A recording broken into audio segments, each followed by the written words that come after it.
আসসালামু আলাইকুম everyone, welcome to Daily Diary. Daily ডায়েরির আজকের আয়োজন নারিকেলের সমোচা।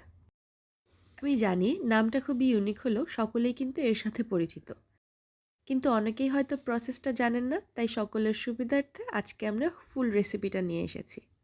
স্কিপ না করে শেষ পর্যন্ত সাথে থাকুন। নারিকেলের সমোচা তৈরি করার জন্য আজকে প্রথমেই আমরা এখানে নারিকেল কুড়িয়ে নিয়েছি। এবার একটি প্যানে নারিকেল গুঁড়োগুলো দিয়ে দিব।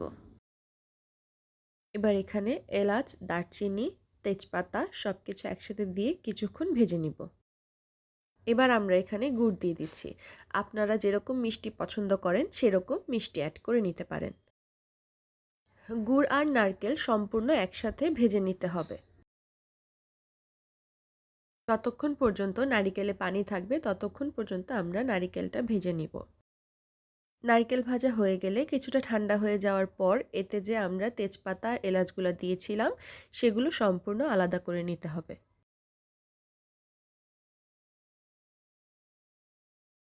এবার সমোচার শীট তৈরি করার জন্য আমরা এখানে পানিতে প্রয়োজন মতো লবণ এবং পানিটা ফুটে এলে 1 কাপ চালের গুঁড়ো এবং 1 কাপ আটা দিয়ে দিব। আপনারা চাইলে আটার পরিবর্তে ময়দা ব্যবহার করতে পারেন। এবার একটা চামচের সাহায্যে ভালোভাবে পানির সাথে আটাটাকে এভাবে ডো করে নিতে হবে। ডোটা কিছুটা ঠান্ডা হয়ে গেলে এভাবে হাত দিয়ে ভালো করে চেপে চেপে একটা সফট ডো তৈরি করতে হবে।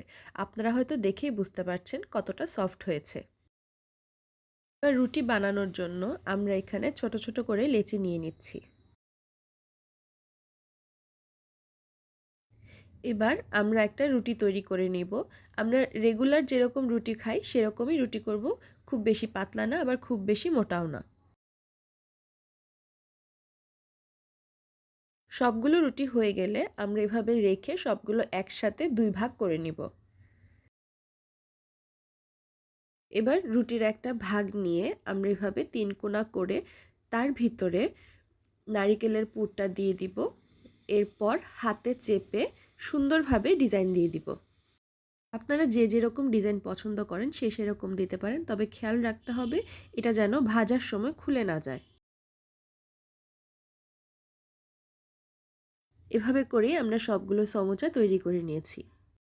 এবার একটি কড়াইতে প্রথমে তেল দিয়ে নিব এবং তেলটা সম্পূর্ণ গরম হয়ে গেলে তাতে পিঠাগুলো আস্তে আস্তে ছেড়ে দিব।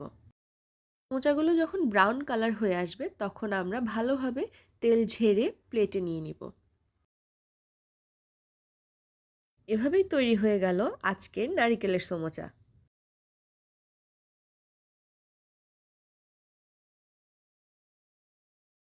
আমি আপনাদেরকে একটা ভেঙে দেখাচ্ছি।